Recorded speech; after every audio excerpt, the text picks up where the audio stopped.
Hi folks, welcome back to On the Board, another episode. I'm sorry, I had to backtrack on this and come back to this concerning the last upload. Yeah, you remember me discussing this Aristotle bust painting in front of sunset. It's all on canvas. Not completed or realized yet. It's from 2005, quite old. And I've been looking at it, and I pulled it out of the slush pile, so to speak, and decided there's no reason it can't be finished. Obviously, as I said, what I was going for was the one of the important elements in this painting was the shimmering of the sunlight on the background water. That was something that I had in like the subject matter was fine. I was good with it. I was I was interested in a little bit of that, but I think I really wanted to see what I could do with a fine paintbrush, and I happened to come across those original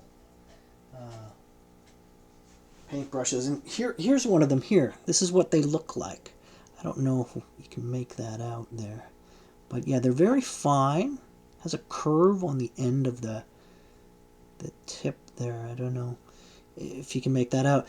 Now, one of the things I had considered when I was looking at this was like I mentioned this in the last video. It's see all the yellow work over the orange wash, the small yellow dots.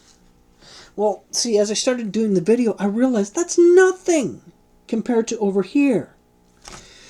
What you've got over here is over top of a yellow wash, you got fine, even like I said, 4 minute dots compared to these yellow dots in here. It looks like an orange modulation, but it's not. It's actually, I looked at it and I realized these were little tiny dots.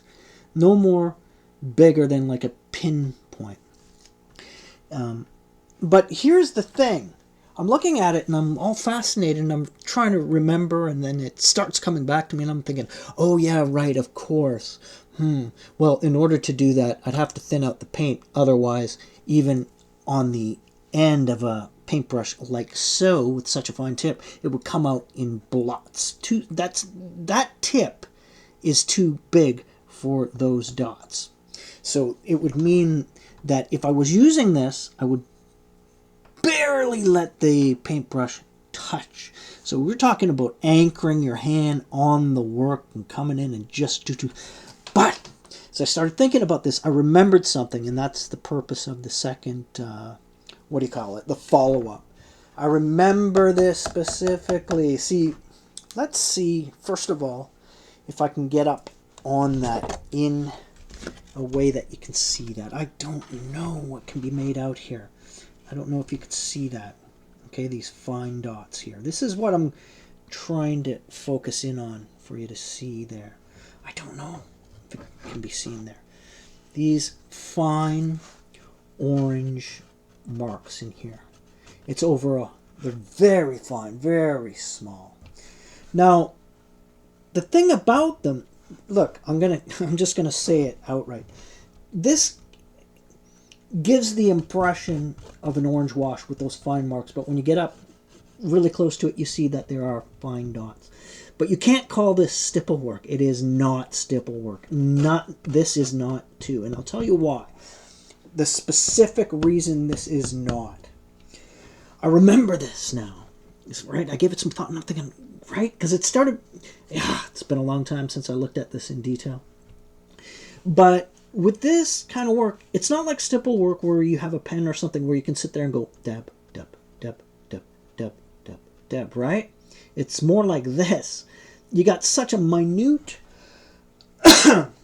dot that you have an even more minute, diluted amount of paint on your brush. And so what I remember this specifically now, what I'd end up doing is coming in and making a dot making a dot, and I'd go for like the third dot and nothing would come off because the paint was already off the brush. You understand? It's not like you could, you know? It's 1, 2, back a dip.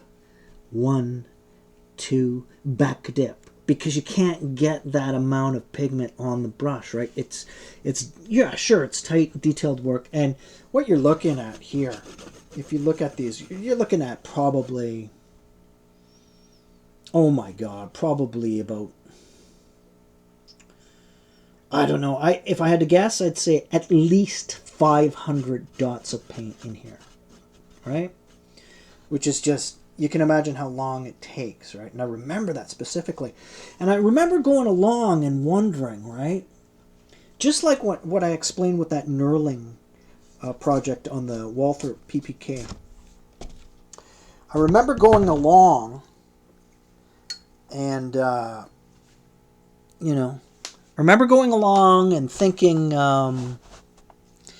as I'm going along, remember though, as you get closer, these dots are going to be, which represent waves, and the shadows of waves are going to be bigger, and don't lose track of that. Try and keep, if you're doing the dots, if you're putting in the dots, try and keep them, you know, each size, keep them horizontal. Don't get crazy because you'll break up the structure here and then weird things will start happening in the water and that. You know, you can't, you know, going for perfection is tough, but, you know, if you keep just some guidelines in there and just watching the size of those dots, step back from it a bit.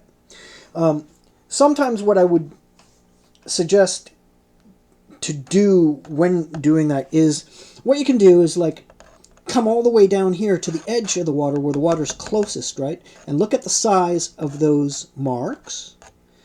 And then look at the size of halfway up, and then 3/4 up, and so on and so forth until you get there. So that would give, you know, you put in a few marks, that'll give you a guideline. So that if when you're rendering those marks, if they look out of sync with the surrounding guideline preliminary marks you put in, then you know you're getting off track and you have to go back and fix things up.